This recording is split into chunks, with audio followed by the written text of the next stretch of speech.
पिता पुत्र पवित्र नाममुना मन प्रभुवैन येसु क्रिस्तु कृपा सर्वेश्वरुनि प्रेम पवित्रात्म सहवाసం మీ అందరితో ఉండును గాక.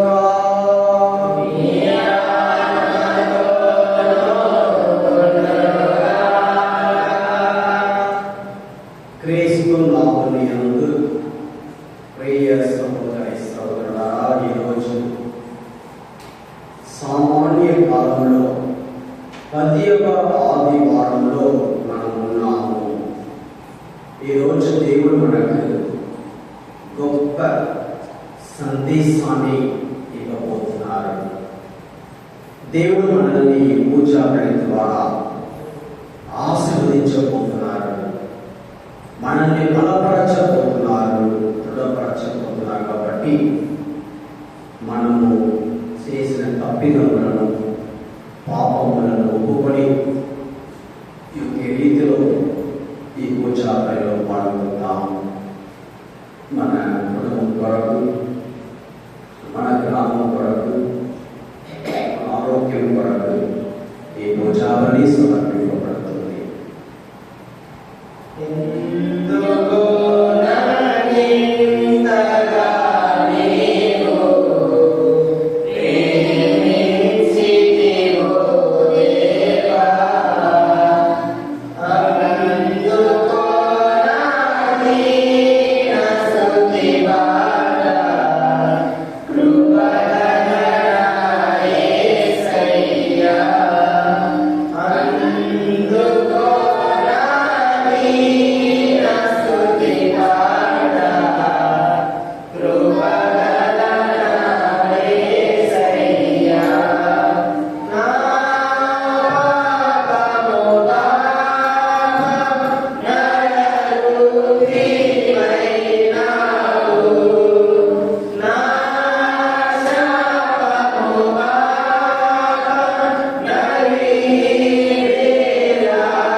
సర్వశక్తిగల సర్వేశ్వరుడు మనకు దయచూపి మన పాపములను మన్నించి మనలను నిత్య జీవితములకు చేర్చుదురు గాక.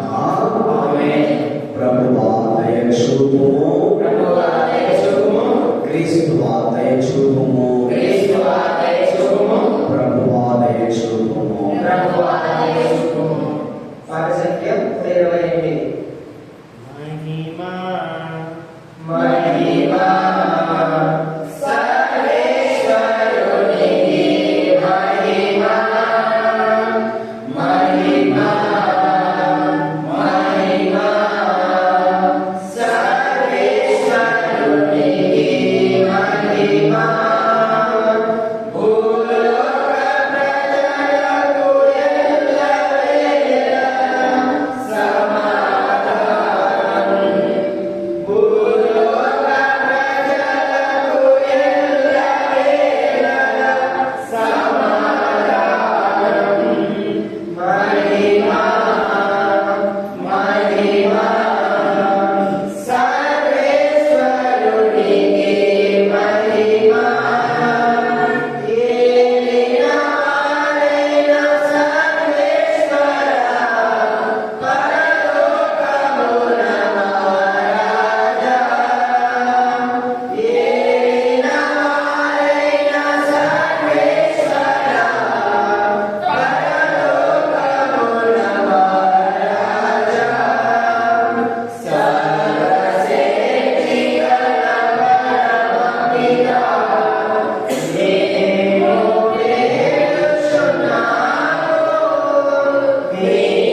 సత్య మార్గమందు పయనించినట్లు మమ్ము దీవింపుము. నీతోను పవిత్రాత్మతోను కలిసి యుగయుగములు జీవించు పాలించు మా ప్రభువును నీ కుమారుడునైన యేసుక్రీస్తు ద్వారా ఈ మనవి చేయుచున్నాము.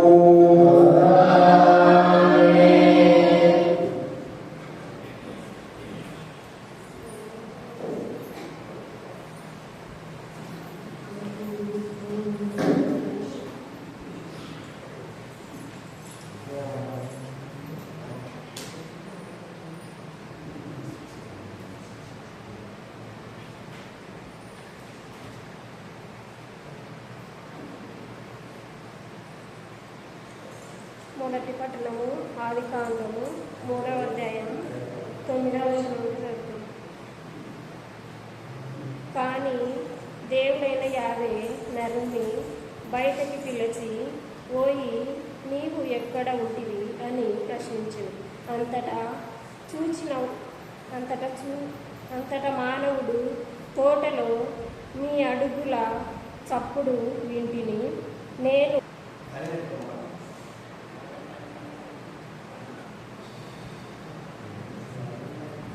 నేను దీనసములతో ఉంటిని కనుక భయపడి దాగుకొంటిని అని. నీకు దీనసములతో ఉంటివని నీకెవరు చెప్పి, నేను తినవలనని పండును నీవు తింటివా అని దేవుడు ప్రశ్నించాడు.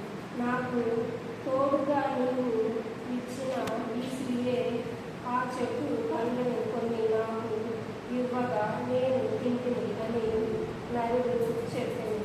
దేవుడైన యావే నీవు చేసినదేమిటి అని స్త్రీని ప్రశ్నించాడు. దానికి ఆమె, సర్పము ఆ పండు తినమని నన్ను మోసపుచ్చినది కనుక తింటిని అని బదులు చెప్పాను. అప్పుడు దేవుడైన యావే సర్పముతో ఇట్లా లేదు, నీవు ఇంత పని చేసి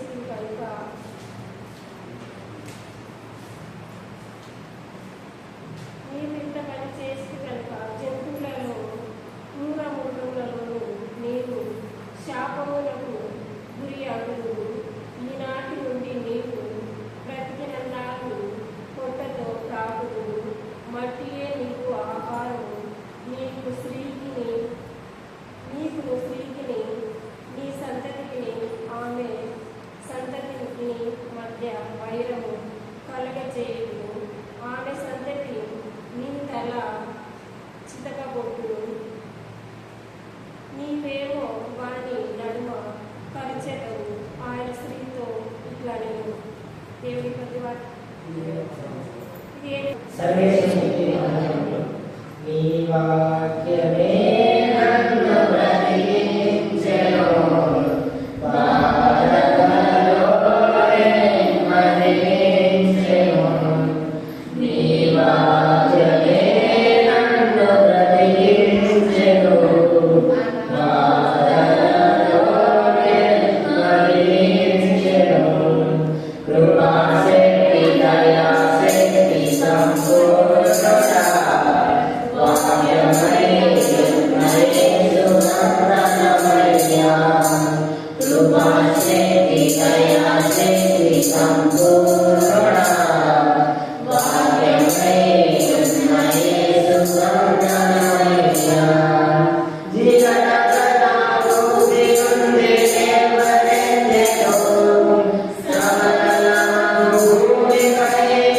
Amen.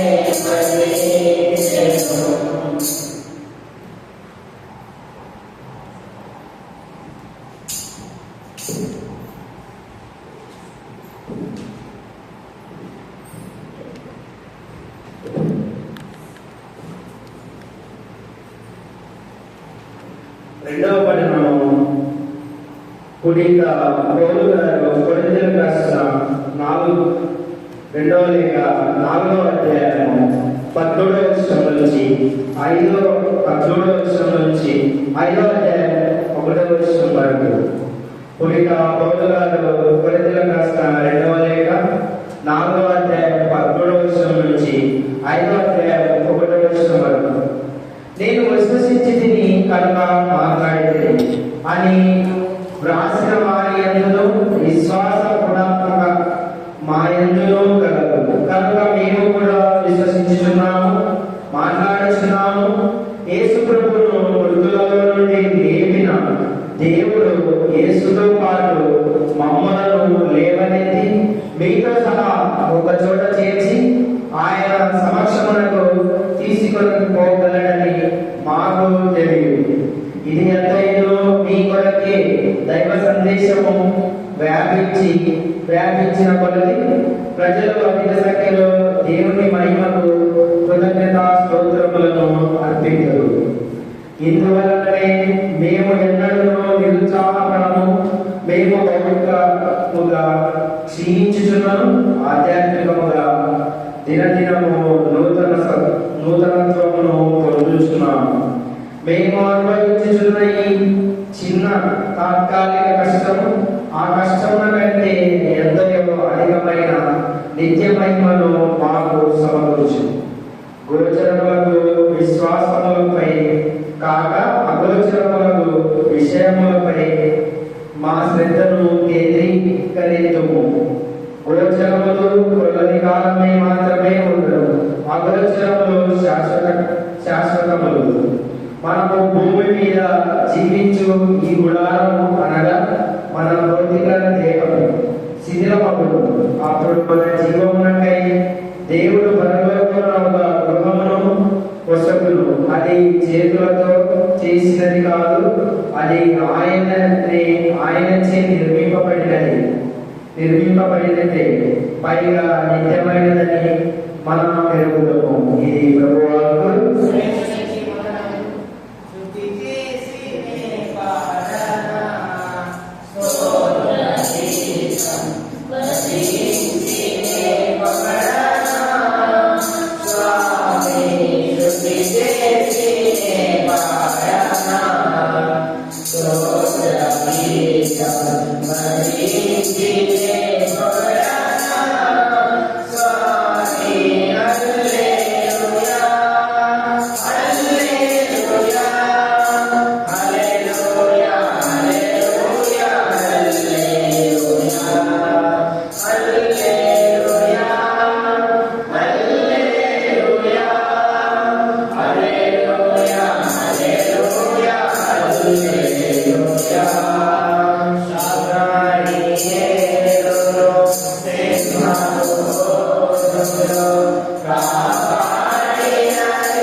Yeah.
కూడినందున భోజనము చేయుటకైనను వారికి వీలు పడలేదు.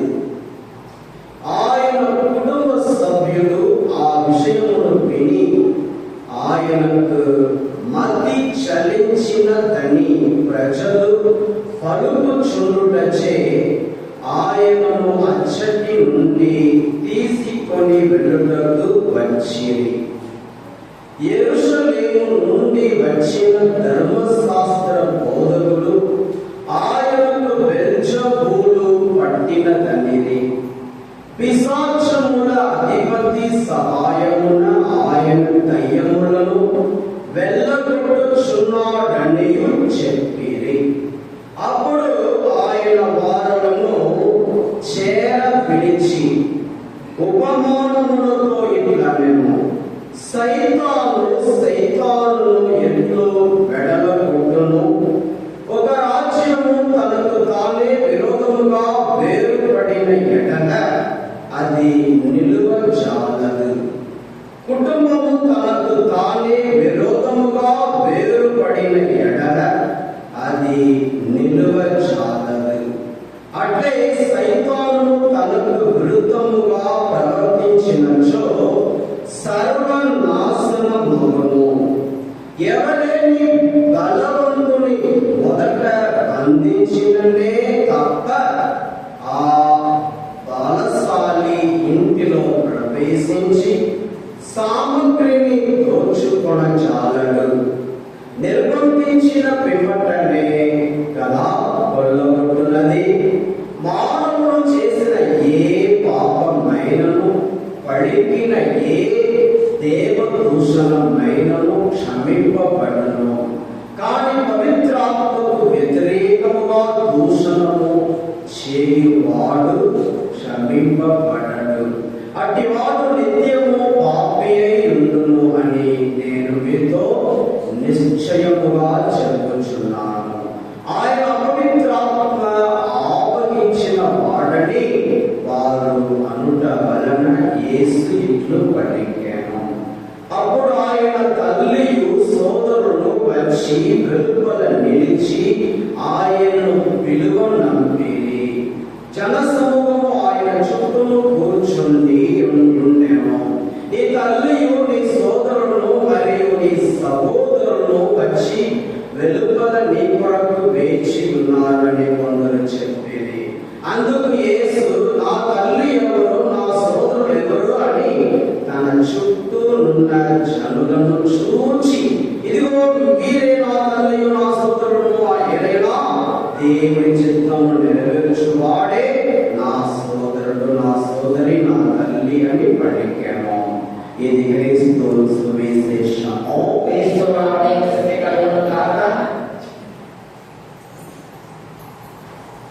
హల్లెలూయా, హల్లెలూయా.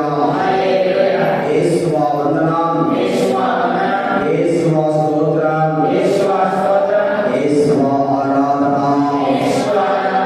తండ్రి వందనం, తండ్రి స్తోత్రం, తండ్రి ఆరాధన. ఆత్మదేవా వందనం, ఆత్మదేవా స్తోత్రం, ఆత్మదేవా ఆరాధన. హల్లెలూయా, హల్లెలూయా, హల్లెలూయా. క్రీస్తు నాథుని యందు ప్రియ సహోదరి సహోదరులారా, ఈరోజు సువిశేష పట్టణంలో మనం చూసినట్లయితే యేసు ప్రభువు మీదనే ప్రజలు నిందలు మోపుతున్నారు. ఎలాంటి నిందలు అంటే, యేసయ్య చేస్తున్న అద్భుత కార్యాలు, ఆశ్చర్య కార్యాలన్నింటినీ కూడా దురాత్మ శక్తి చేత చేస్తున్నారని పలుకుతున్నారు. దేవుడు పవిత్రాత్మ చేత అద్భుత కార్యాలను చేస్తూ ఉండగా ఈ ప్రజలు యేసయ్య సైతాను చేత ఇలాంటి కార్యాలు చేస్తున్నాడని పలుకుతున్నాడు. అంటే మనం ఒక కార్యం అర్థం చేసుకోవాలి. సైతాను ఎట్లాంటి వ్యక్తి అంటే అతడు చదువుతాం. యోహాను 8:44 చదివినట్లయితే మీకు అర్థమవుతుంది. యోహాను సువార్త 8:44. John 8:44. మీరు తండ్రిని సైతాను సంతానం మీ తండ్రి కోరికలను నెరవేర్చుకోరుచున్నారు. అతడు మొదటి నుండి నరహంత సత్యములకు నిలువబడు. ఏదైనా సత్యమన్నది వాణిలో లేదు. అబద్ధమాడుట వానికి స్వభావ సిద్ధము. ఏదైనా వాడు అసత్యవాడి, అసత్యమునకు తండ్రి. అతడు అసత్యవాది, అసత్యమునకు తండ్రి. సైతాన్లో ఒక గుణం ఏమిటంటే అబద్ధం మాట్లాడతాడు, నిజం మాట్లాడడు. అబద్ధమే. నోరు తెరిస్తే అబద్ధము, నోరు తెరిస్తే మరియు అసత్యము. ఇలాంటి మాటలు మాట్లాడుతూ ఉంటాడు సైతాను. అందుకే సైతాను యేసు ప్రభు మీదనే నిందలు మోపడము మరియు అతనికి హాని చేయటము, ఇలాంటి కార్యాలు చేస్తున్నాడు. ఆదికాండము 3వ అధ్యాయము 1 నుంచి 3 వరకు చదువుకుందాం. దేవుడైన యావే సృష్టించిన జంతువులన్నింటి అందును సర్పము చిత్తుల మారి అది తోటలో నున్న ఏ చెట్టు పండును తినరాదని దేవుడు మీతో చెప్పానుగా నిజమేనా అని స్త్రీని అడిగాను. దానికి స్త్రీ తోటనున్న చెట్టు పండు తప్ప మిగిలిన ఏ చెట్టు పండుగను మేము తినవచ్చును. ఆ చెట్టు పండును మాత్రం మేము తినరాదు. ఆ చెట్టు పండు మాత్రం మేము తినరాదు, తాకరాదు. ఆ పని చేసినచో మేము చనిపోదుము అని దేవుడు చెప్పాను అని బదులు చెప్పాను. 4వ వచనము. అంతట సర్పము ఆ మాట నిజము కాదు, మీరు చావనే చావరు. చూసారండి, ఇక్కడ సర్పము అబద్ధం మాట్లాడుతుంది. సర్పం మొట్టమొదటిగా వచ్చి, సర్పం అంటే సైతాను ఆ స్త్రీతో మాట్లాడుతుంది, ఏవతో మాట్లాడుతుంది. ఏమని మాట్లాడుతుంది? ఏవా ఈ తోటలో ఉన్న అన్ని చెట్లలో ఉన్న పండ్లు మీరు తినకూడదని దేవుడు చెప్పారన్నట, నిజమేనా అని అడుగుతుంది. సైతానుగా అవసరమా? ఆదాము వారు తింటారు, తినకుండా ఉంటారు. ఇది అతనికి ఎందుకు? అతను ఊరుకుని ఉండవచ్చు కదా, ఎందుకు అనవసరంగా వచ్చి మాట్లాడాలి, అడగాలి, సంభాషించాలి? ఇక్కడ ఏవా చేసిన ఒక పొరపాటు ఏమిటంటే ఏవా జవాబు ఇచ్చింది, ఏవా బదులు చెప్పింది. ఏవా మౌనంగా ఉండి ఉండాలి. ఏవా మౌనంగా ఉండి ఉంటే పొరపాటు జరిగి ఉండేది కాదు, పాపం జరిగి ఉండేది కాదు. కానీ ఏవా జవాబు చెప్పింది. ఏమని? ఆ చెట్టు పండు తిన్న. మరి ఇలా చెప్తుంది వచనము 6. స్త్రీ కళ్ళకు ఆ చెట్టు కనబడేది. దాని పండు తినుటకు రుచిగా ఉండవని తోచాను. ఆ పండు వలన తెలివితేటలు కలిగిన ఎంత బాగుందో కదా అని ఆమె తలెచ్చాను. ఇట్లు కొని ఆమె ఆ చెట్టు పండు కోసి తాను తిని తనతో పాటున్న తన భర్తకు ఇచ్చాను.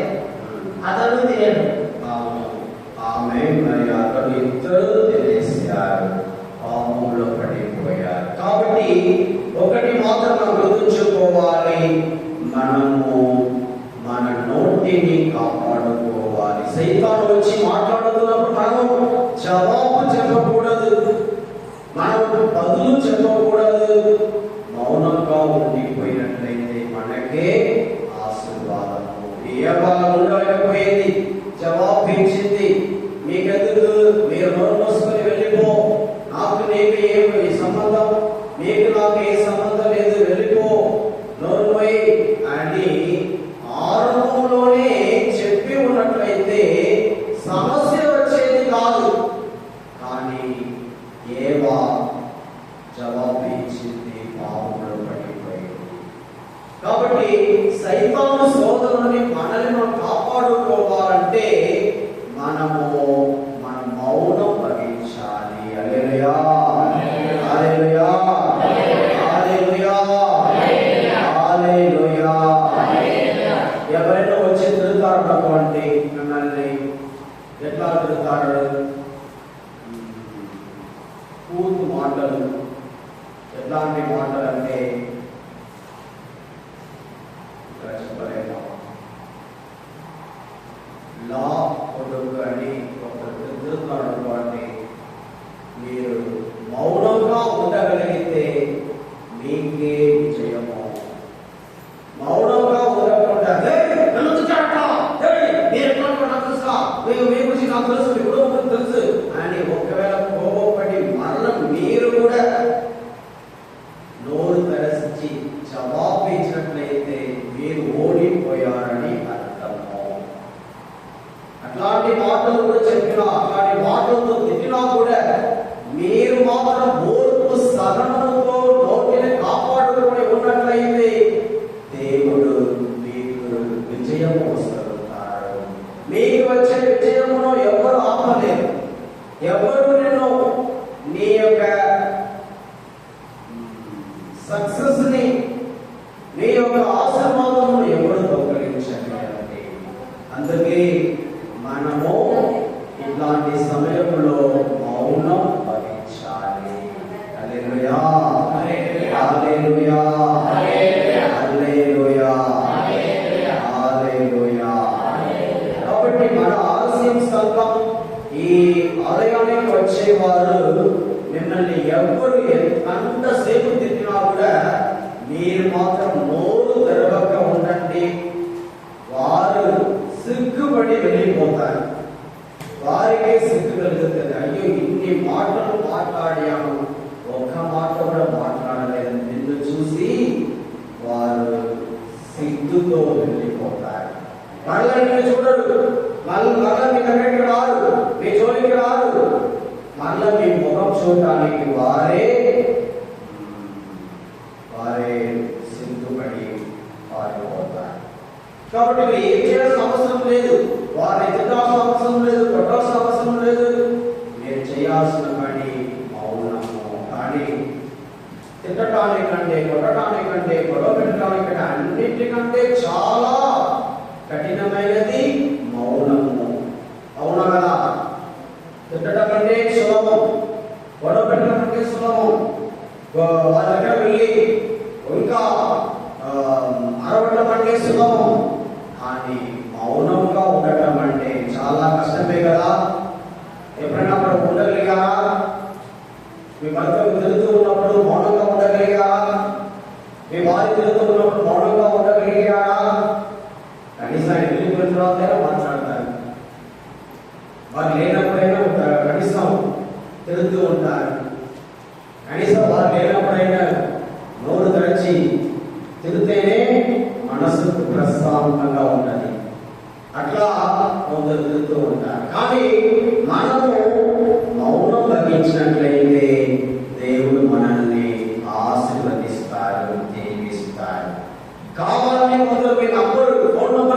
పెట్టుకొని అనవసరంగా ఫోన్ చేసి మాట్లాడటం ప్రయత్నిస్తారు. ఆడవారు కానీ మగవారు కానీ మిమ్మల్ని పాపములు పడగొట్టడానికి కావాలని ఫోన్ చేస్తారు. అప్పుడు ఎట్లా ఉండాలి? ఆ ఫోన్ అటెండ్ చేయాలా? ఏం చేయాలి? ఆ ఫోన్ని అటెండ్ చేయాలి. అటెండ్ అంటే దాన్ని మీరు ఎత్తుకోకూడదు, మాట్లాడవద్దు, అవసరం లేదు. కావాలని కొందరు చెడు మెసేజ్లు పెడతారు. మెసేజ్ దాన్ని చూసి మీరు జవాబు ఇవ్వాల్సిన అవసరమే లేదు. జవాబు ఇచ్చినట్లయితే అది తెలిసిపోయింది, ఆమె తెలిసిపోతుంది. ఏమని? ఓ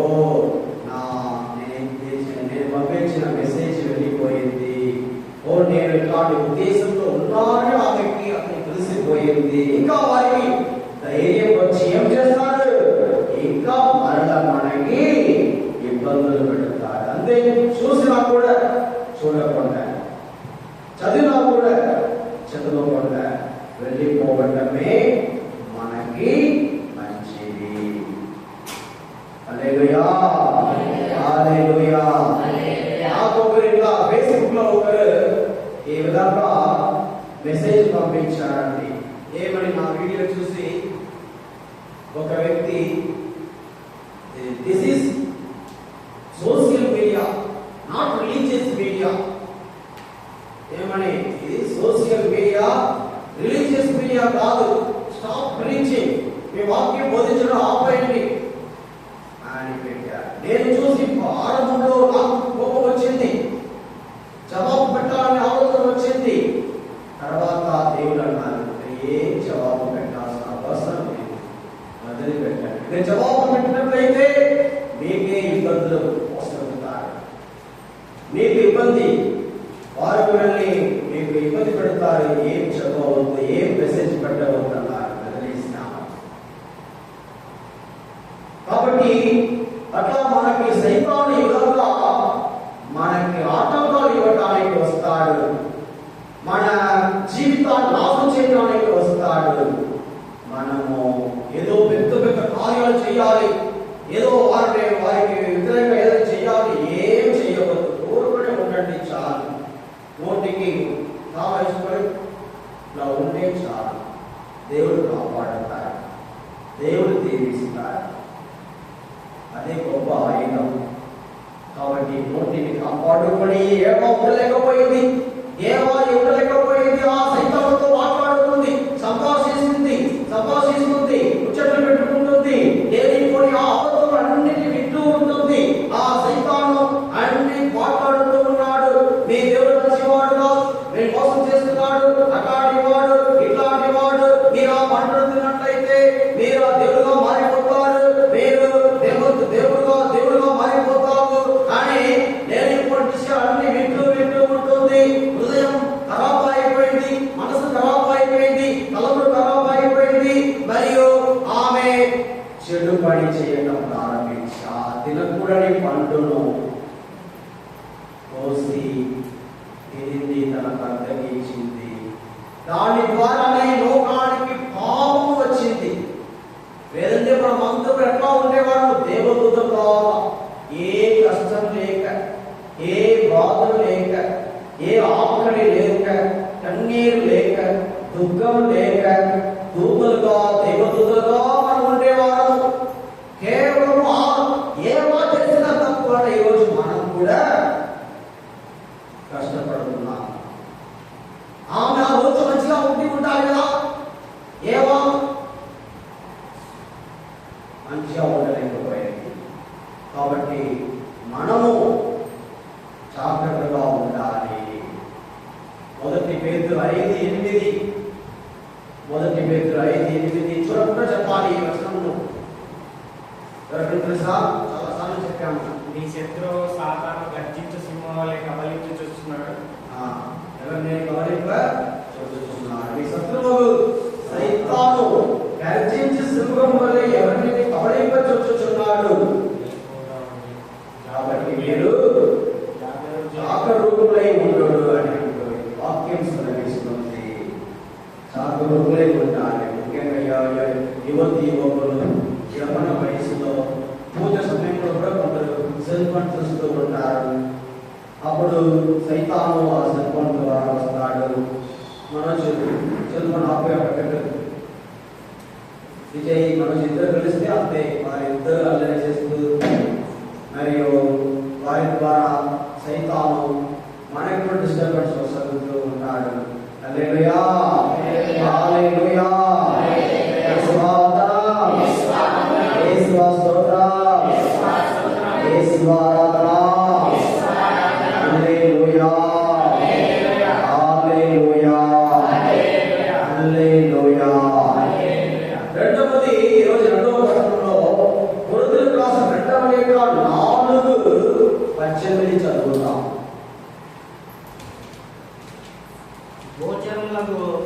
గోచరములకు విషయములపై కాక అగోచరములకు విషయములపై మా శ్రద్ధను కేంద్రీకరించుము. గోచరములు కొలది కాలము మాత్రమే ఉండును. అగోచరములు శాశ్వతములు. కాబట్టి గోచరములు కనబడుతున్నవన్నీ కూడా నిరంతరం కాదు. ఈ లోకంలో ఏది మీకు కనిపిస్తుందో ఏవి కూడా నిరంతరం కాదు.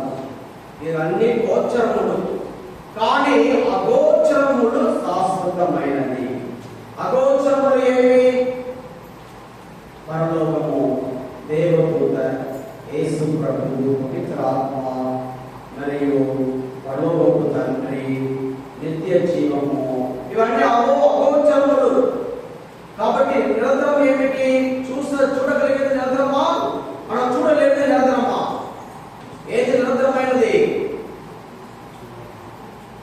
ఈ కళలో చూస్తున్నారు, ఈ బుక్ చూస్తున్నారు, ఈ పీఠం చూస్తున్నారు, ఆలయాన్ని చూస్తున్నారు, ప్రజలను చూస్తున్నారు. చూడగలిగిన అన్ని కూడా నిరంతరం కాదు. చూడలేనిది ఏమేమి చెప్పండి, గట్టిగా చెప్పండి.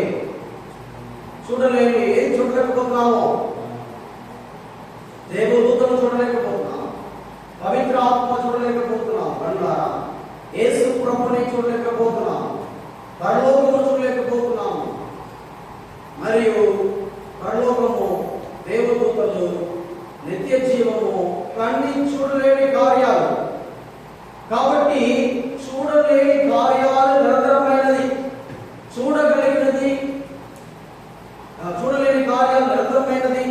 చూడగలిగినది నిరంతరం లేనిది. అర్థమవుతుందా? నేనే కనిపిస్తున్నా. హల్లెలూయా, హల్లెలూయా, హల్లెలూయా, హల్లెలూయా.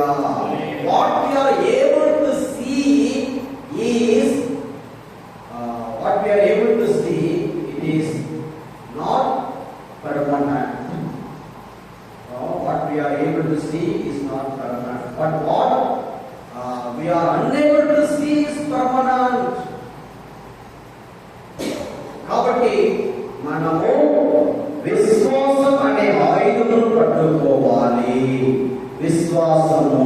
హల్లెలూయా, హల్లెలూయా, హల్లెలూయా, హల్లెలూయా, హల్లెలూయా.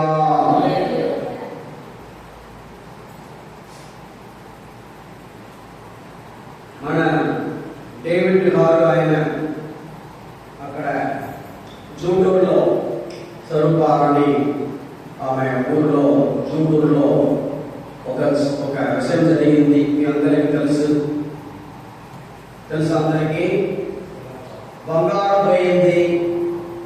ఎవరో దొంగలించుకున్నారంట. నన్ను అడిగారు, ఫాదర్ ఇలా పోయింది. అందరూ అంటున్నారు. ఆ పూజారి దగ్గరికి వెళ్తే ఎవరు తీసుకున్నారని చెప్తారు, ఈ మాంత్రికు దగ్గరికి వెళ్తే ఎవరు తీసుకున్నారని చెప్తారని అంటున్నారు. ఫాదర్, ఏం చేయాలి మాకు తెలియటం లేదు, నాకైతే బాధగా ఉంది అని అడిగినప్పుడు నేను అన్నాను, ఇప్పుడే మీరు చాలా జాగ్రత్తగా విశ్వాసులు కాపాడుకోవాలి. ఈ సమయంలోనే మీరు విశ్వాసమని ఆయుధం పట్టుకోవాలి. ఒకవేళ మీరు ఆ పూజారి దగ్గర వెళ్ళినట్లయితే, ఆ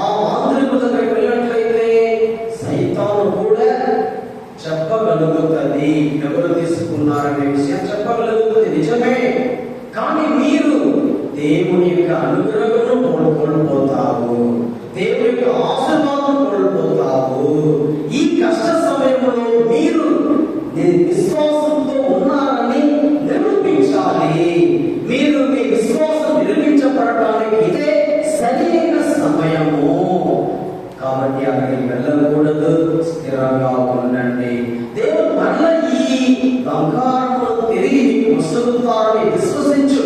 ఈ బంగారం లేదా బంగారం కంటే ఇంకా విలువైనది దేవుడికి వసలుతారని విశ్వసించి అలాగే మీరు ఉండండి అని చెప్పాను. కరెక్టే కదా అని చెప్పినది. కాబట్టి ఈ సమయంలో దేవుడు మనల్ని పరిశీలిస్తారు. ఒక బంగారం నిజమైన బంగారముగా లేదా అని ఎట్లా పరిశీలిస్తారు? నిప్పులో పెట్టినప్పుడు అది తెలిసిపోతుంది నిజమైన బంగారమా లేదా అని. అదేవిధంగా ఇలాంటి కష్టం ద్వారా దేవుడు మనల్ని పరిశీలిస్తున్నారు. మనం నిజంగా దేవుడిని నమ్ముకున్నామా, దేవుడిని విశ్వసిస్తున్నామా, దేవుడిని ఆధారపడి జీవిస్తున్నామా అని దేవుడు మనకు ఒక పరీక్ష పెడుతున్నారు. ఈ పరీక్ష పాస్ అయినట్లయితే ఈ బంగారం కంటే 100 రెట్లైన ఆశీర్వాదాన్ని దేవుడు మనకి వసలుతాడు.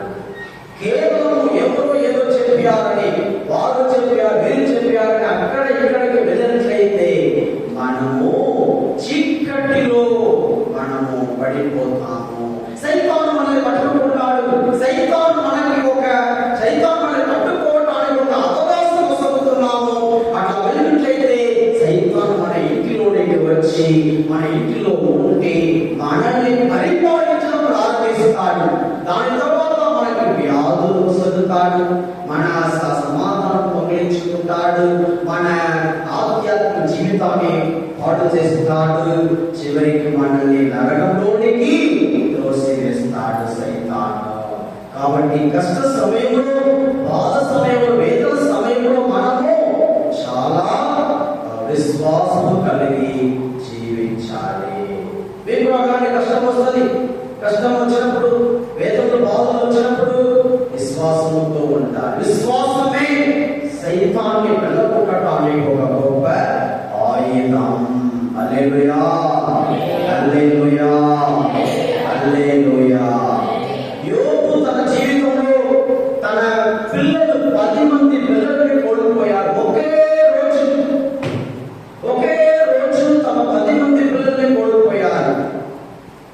ఒకే రోజు తన ఇంటిలో ఉన్న ఎద్దులను కోల్పోయాడు, ఒంటెలను కోల్పోయాడు, గాడిదలను కోల్పోయాడు, సేవకులను కోల్పోయాడు, తన పొలమును కోల్పోయాడు, తన ఆస్తిని కోల్పోయాడు, తన ఇంటిని కోల్పోయాడు. కానీ యోబు ఏం చెప్పాడు? అన్నిటిని కోల్పోయిన తర్వాత దేవుని దూషించాడా? దేవుని ఏదైనా తిట్టాడా? ఈ దేవుడు ఇట్లాంటి వాడా? దేవుడికి నేను ఇంత సేవ చేసి కూడా నన్ను వదిలిపెట్టామని ఒక్క మాట రాలేదు. కానీ దేవుడు యోబు చెప్పిన మాట, యోబు 1:21 చదవండి. యోబు 1:21.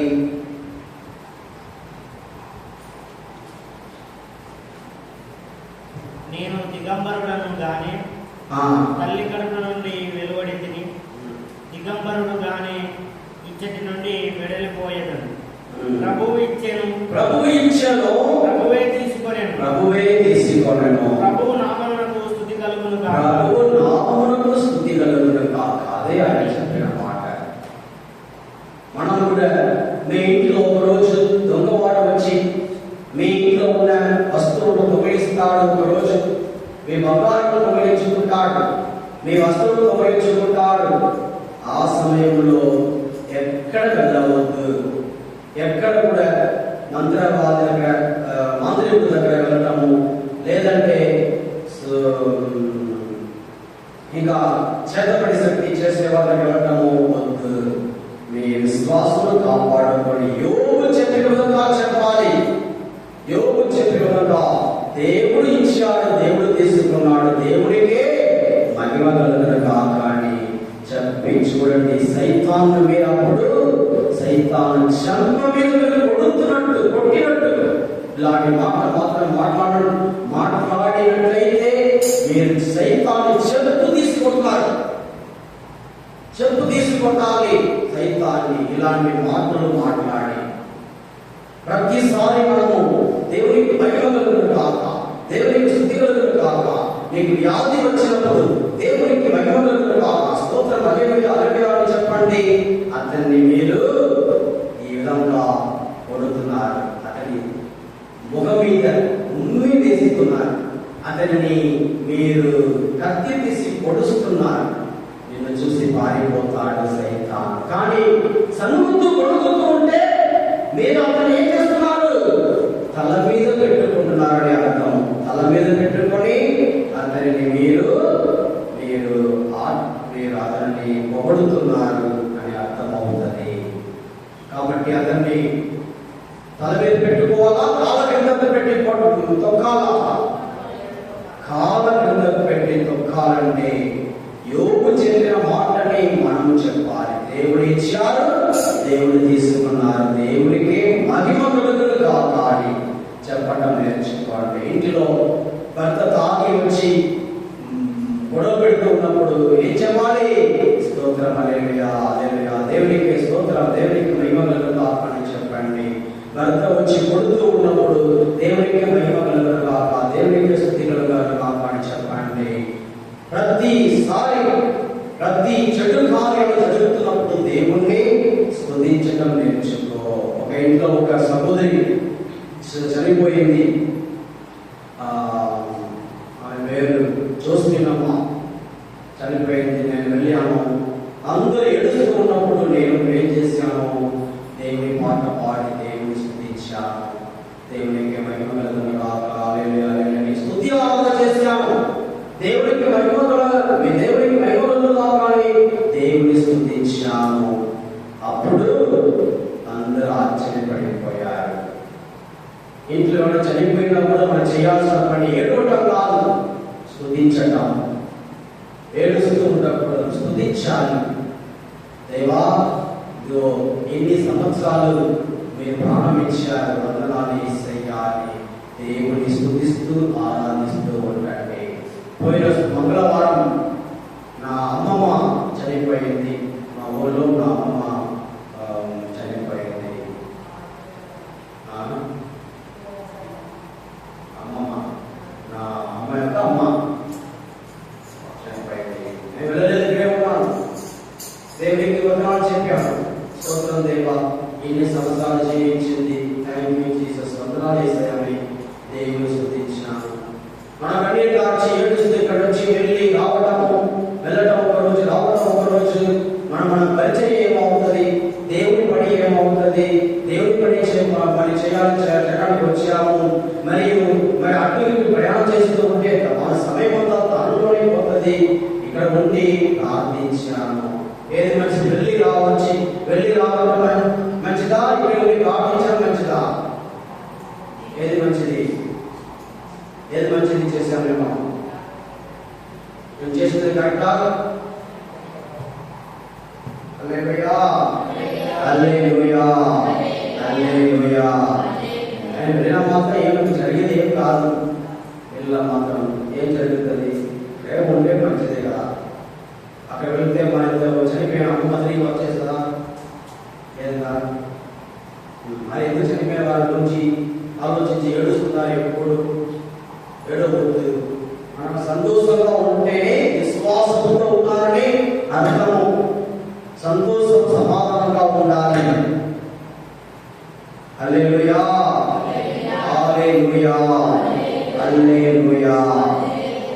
మూడవది మార్కు సువార్త 3వ అధ్యాయము 28, 29.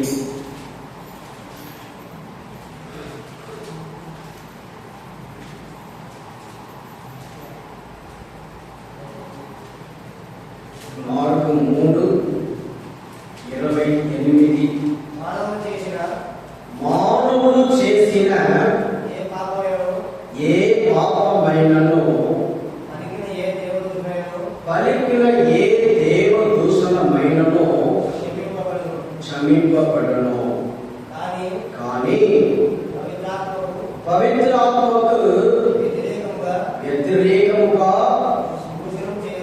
దూషణము చేయవలనని అట్టివాడు క్షమింపబడడు, అట్టివాడు నిత్యము పాపి అయి ఉండును అని నేను మీతో నిశ్చయంగా చెబుతున్నాను. కాబట్టి పవిత్ర ఆత్మకు వ్యతిరేకంగా మాట్లాడకూడదు. పవిత్ర ఆత్మకు వ్యతిరేకంగా మాట్లాడటం అంటే యేసు ప్రభు గురించి కూడా చెడుగా మాట్లాడినా కూడా పవిత్ర ఆత్మకు వ్యతిరేకంగా మాట్లాడినట్టే, వాక్యానికి వ్యతిరేకంగా జీవించినట్లయితే మాట్లాడినట్లయితే అది కూడా పవిత్ర ఆత్మకు వ్యతిరేకంగా మాట్లాడినట్లయితే, భూతు మాటలు మాట్లాడుతున్నామంటే అది కూడా పవిత్ర ఆత్మకు వ్యతిరేకంగా మాట్లాడినట్లయితే, తాగుతూ ఉంటే పవిత్ర ఆత్మకు వ్యతిరేకంగా కూడా మాట్లాడినట్లయితే మాట్లాడడానికి సమానమే. కాబట్టి పవిత్ర ఆత్మను మనము బాధ పెట్టకూడదు, వాక్యానికి వ్యతిరేకంగా మనం జీవించకూడదు. కాబట్టి పవిత్ర ఆత్మను సంతోషపరచాలి. ఒక వ్యక్తి వచ్చి ఏడుస్తూ చెప్తున్నాడు, ఫాదర్ నేను ఈ పవిత్రంగా జీవించలేకపోతున్నాను, నా ఇంట్లో ఫంక్షన్ పెట్టాను, వాటర్ కొని ఇవ్వాలి అడుగుతున్నాడని ఏడుస్తున్నాడు పాపం. అప్పుడే మీ ఇంటికి వస్తాము, అప్పుడే మీ ఫంక్షన్కి వస్తాము, మేము మాకు ఇది వైన్ బాటిల్ సారాయి కొనియు, ప్రాంతి కొనియు, అప్పుడే వస్తాము అని ఓపెన్గా అంటున్నారు. ఇద్దరు పాపం మంచివాడు, ప్రార్థన పరుడు, భక్తి పరుడు, ఇలాంటి ఒక వ్యక్తిని పాడు చేస్తున్నారంటే పవిత్రాత్మకు వ్యతిరేకంగా చేసే పనియే కదా.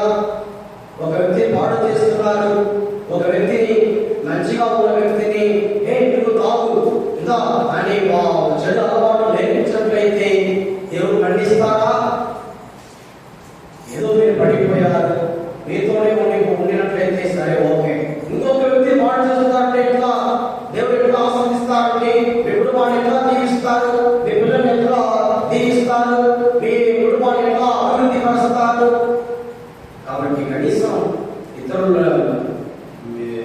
మంచి వారిని చెడగొట్టవద్దు, మంచి వారిని చెడగొట్టవద్దు, ప్రార్థన పరులను చెడగొట్టవద్దు.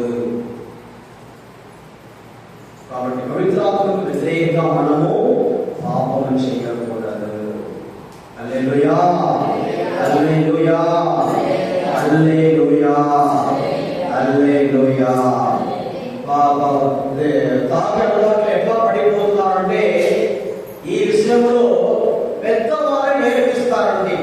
సీనియర్స్ పెద్దవారే నేర్పిస్తారు. తాగు కొంచెం, తమ్ముడు రా, ఇక్కడ రా, మీరు కొంచెం తాగు మంచిదే అని ఎవరు నేర్పిస్తారు? వయస్సు పెద్దవారు, ఉద్యోగులు పెద్దలు, అధికారంలో ఉన్న పెద్దలు వారే చిన్న పిల్లలకి నేర్పించి మరియు మంచి పిల్లల్ని చెడగొడుతున్నారు. అలా చేయకూడదు. దయచేసి తాగే అలవాటులో ఉన్నవారు గుర్తు పెట్టుకోండి. అలా చెడగొట్టినట్లయితే మీ పిల్లల్ని ఎక్కువగా చెడగొడతారు. హల్లెలూయా, హల్లెలూయా, హల్లెలూయా. కాబట్టి ప్రార్థిస్తాము. ఇప్పుడు అందరూ మోకరించి ప్రార్థించుకుంటాము.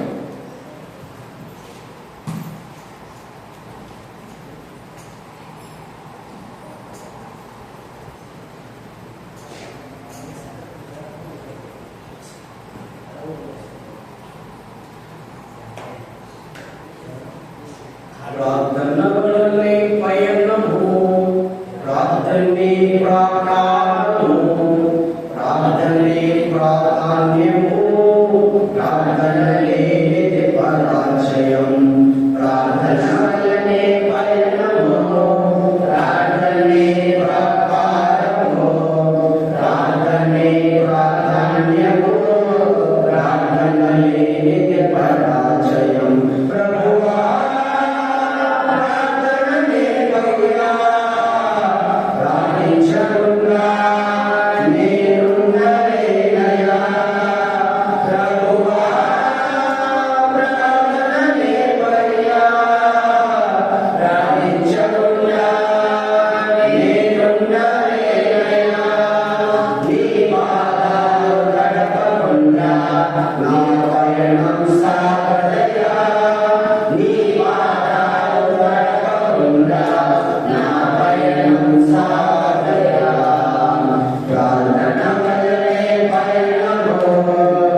ప్రార్థనలో కదులైనది పని చేయకపోకుండా అసాధ్యము. ప్రార్థనలో కదులైనది పని చేయకపోకుండా అసాధ్యము. ప్రభువా ప్రార్థనలే పయ్యా, ప్రార్థించకుండా నేనుండలేనయ్యా. ప్రభువా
మంచి ఆరోగ్యం ఇవ్వండి, సమాధానం శాంతి దయచేయండి, ఆశీర్వదించండి యేసయ్యా.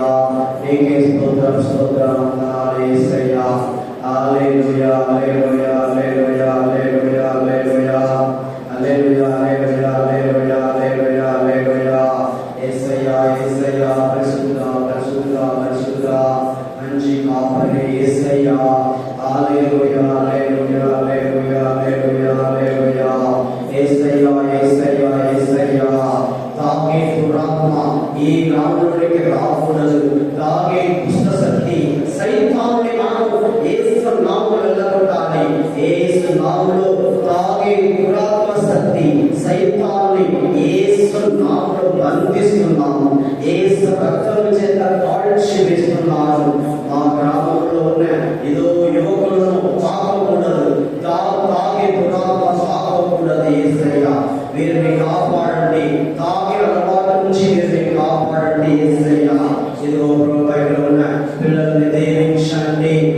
మహేంద్రాన్ని దీవించండి, విజయ్ని దీవించండి, మనోజ్ని ఆశీర్వదించండి, ఉపదేశం దీవించండి. యేసయ్యా వీరిని తాకకూడదు, యేసయ్యా తాకే దురాత్మ తాకకూడదు, వీరిని కాపాడండి, కాపాడండి.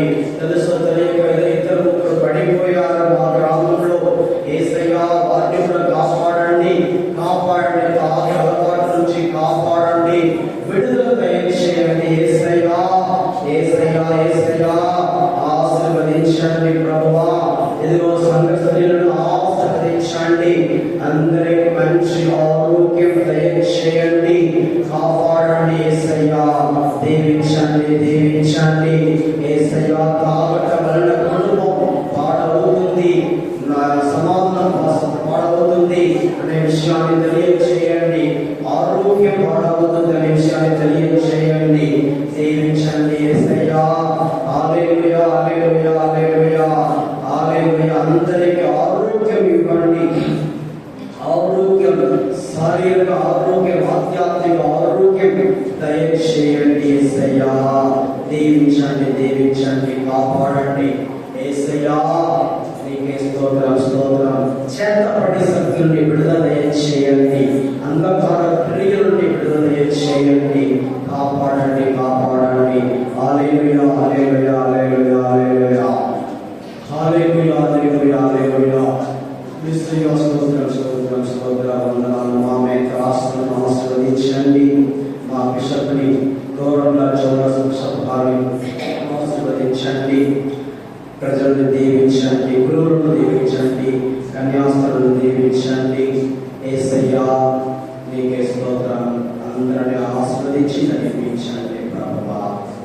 మా దేశ నాయకులను, రాష్ట్ర నాయకులను దీవించండి. యేసు పరిశుద్ధ నామములు అడిగి వేడుకొనుచున్నాము పరలోకపు తండ్రి. ఆమేన్, ఆమేన్. అందరూ లేచి నిలబడి మన విశ్వాసం ప్రకటించుకుందాం. పరలోకమును